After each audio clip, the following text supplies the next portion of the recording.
Naquela oportunidade, o candidato impugnado, ele foi condenado em primeira instância pela prática dos delitos de quadrilha, 288 do Código Penal, e crime contra a ordem econômica, mais conhecido como cartel, previsto no artigo 4º, inciso 1F e 3º e 3 da Lei 8.137. Só que, posteriormente, essa condenação foi fruto de um inquérito da Polícia Federal, denominada Operação Carvão, e destinou a apurar a prática de cartel no setor de vendas a varejo de combustíveis derivados do petróleo na capital do Amazonas. Só que essa primeira condenação, que havia imputado o delito de quadrilha e o cartel, foi reformada pelo Tribunal Regional Federal da Primeira Região, que declarou a prescrição, não houve absolvição, foi declaração da prescrição retroativa do crime de quadrilha e reduziu a pena aplicada ao crime de cartel, do artigo 4º, inciso 1 da Lei 8.137. Essa decisão foi bastante recente, desse ano ainda, metade desse ano, e não há qualquer notícia de que ela tenha sido reformada ou suspensa por qualquer provimento judicial ou outra instância da Justiça Federal. Então, aqui a discussão que fica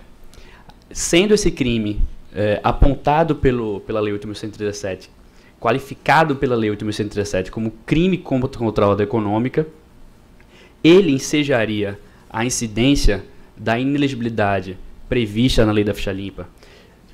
Por que a discussão? Porque a Lei da Ficha Limpa, ela aponta que a causa de inelegibilidade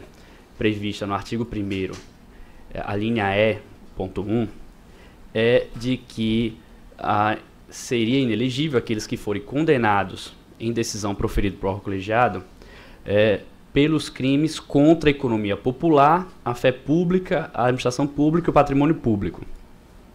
Então, a discussão que deve ser elidida por esta Corte é no seguinte sentido: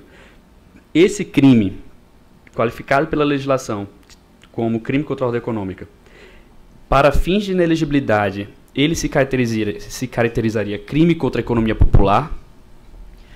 e, pelo menos para o Ministério Público, essa resposta é positiva. Trouxe aqui, foi trazido no parecer do Ministério Público, ou na impugnação do Ministério Público, e também em manifestações do impugnante, do outro impugnante, jurisprudência, inclusive do próprio Tribunal Superior Eleitoral, entendendo que outro crime bastante semelhante, que é o crime de adulteração de combustível, que na lei é qualificado como crime contra a ordem econômica, o Tribunal Superior Eleitoral teve a oportunidade de dizer que, embora esse crime seja, na tipicidade dele, disposta legalmente, qualificado como crime contra a ordem econômica, ele, para fins de inelegibilidade, é sim considerado crime contra a economia popular. O próprio acórdão que condenou, que ratificou a condenação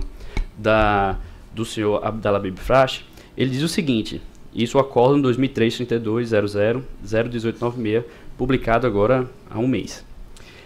Vou ler algumas partes aqui, na medida que o tempo der, porque ele é bastante relevante para a discussão que está ora em causa. Diz aqui o acórdão: na verdade, a prática de cartel, principalmente no ramo de combustíveis derivados de petróleo, não é de agora. Já há algum tempo vem mostrando seus efeitos nefastos para o consumidor desses produtos essenciais ao cotidiano. Em outra passagem: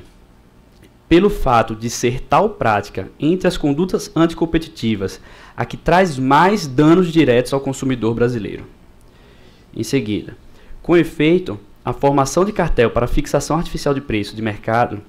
por eles configura injusta e deletéria posição do mercado dominante de combustíveis e seus derivados, desaguando os efeitos nefastos dessa política nos concorrentes e, por conseguinte, o prejuízo irreparável ao consumidor final.